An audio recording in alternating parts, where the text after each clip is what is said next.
Moving on, the CSO's Network Africa has awarded over 25 young Nigerian entrepreneurs for their roles in the economic drive agenda for President Muhammadu Buhari. The keynote speaker and the vice presidential candidate of the Social Democratic Party, Yusuf Salisu Buhari, at the Under 30 CEOs dinner and award night in Abuja, promised a conducive business environment if the party is elected next year. Here's the rest of the story.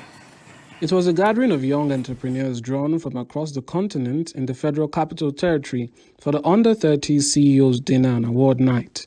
The event saw young business owners proffering solutions to some of the social and economic challenges faced as a nation. As young Nigerians and young Africans, there are a lot of bottlenecks on our journeys on becoming who we want to become. But something that is very familiar with young people across Nigeria and Africa is the fact that regardless of whatever the situations are, young Africans and young Nigerians always rise through, which is what informed the theme of this year's awards, the Year of the Phoenix.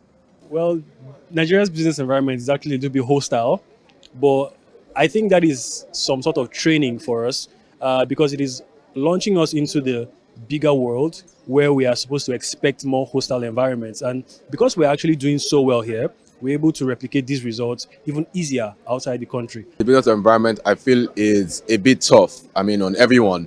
With the increase of diesel, it's made business actually tough. Even in banking sector, banks are now starting to close at 4:30 as opposed to normal 5 p.m.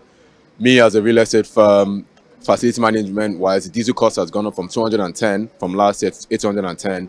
It's basically increased the cost of 33,000 liters from about 5 million to about 36 million. It's tough, but everybody is, we have to have a strong mindset to keep on, thriving in this kind of environment. The frustration, especially as being a business owner, all the policies that they are coming up with that I feel very constricting. I just felt like if I don't speak in the 2023 elections, anything that happens, I'll just have to take it like that I was not part of the solutions. Delivering his keynote address, the vice presidential candidate of the Social Democratic Party, Yusuf Salisu Buhari, urged young CEOs to get involved in politics as he promised a conducive environment for business to thrive if elected. The only solution to the challenges we're having here is for us to come in and do things the right way. Because everything is upside down now. What we have is a systemic failure. Every single facet of our society is having problems. So it's not just in the entrepreneurial or business sector, it's the same thing in the hospitals, it's the same thing in education, it's the same thing at the ports, it's the same thing in oil and gas, like what I spoke about earlier on. So we need to come in and ensure that what we have on ground, we do it properly.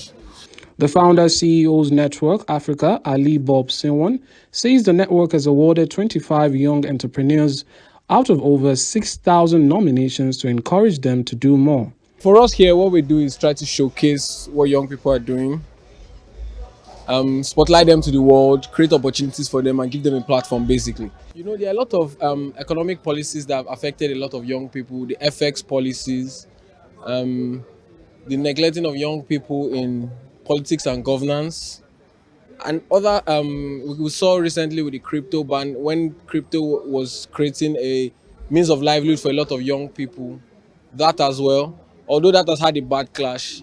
But basically what I'm saying is before government policy is implemented, there should be a dialogue with all stakeholders, including the youths and people seated here, letting them know the government plans and how it will affect them and how to cushion this effect. That's the only way we can have national development. Other awardees and financial advisors and experts urged the federal government to provide favorable policies that will encourage business to thrive in Nigeria, as others spoke about the CBN withdrawal policy. So I would say maybe more subsidies and grants, especially for startup coming up. The young people who, like my age, we need support from the government, obviously.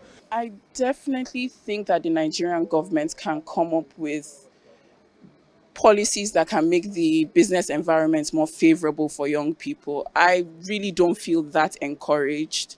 really, it just feels like everybody is just doing their best. The cashless policy, we were just having a conversation about it with some other entrepreneurs. I deal with market people. Market people want to see their money in cash. I spend more than 20,000 at one go. But we can understand the advantages. It's just that if they can streamline the system, it would be much better. If we are sure transfers will not fail, if we are sure the banks will be working. Whenever there is a policy, right, from the CBN, it affects people who are much more vulnerable than the majority of us. And what I'm talking about are those people who have very little amenities, very little access to things. We're talking about the people who are already excluded. Now, what the CBN has done is to create a policy that is very well intentioned, get us out of the cash economy into a cashless economy, which will enable them to track sources of illicit wealth, to enable them to regulate and tax money. But at the same time, those who are going to suffer the immediate consequences are people who have been suffering for too long. The CEOs Network Africa, the largest network of emerging young leaders in Africa, has restated their commitment to empowering and spotlighting young people doing outstanding things in Africa.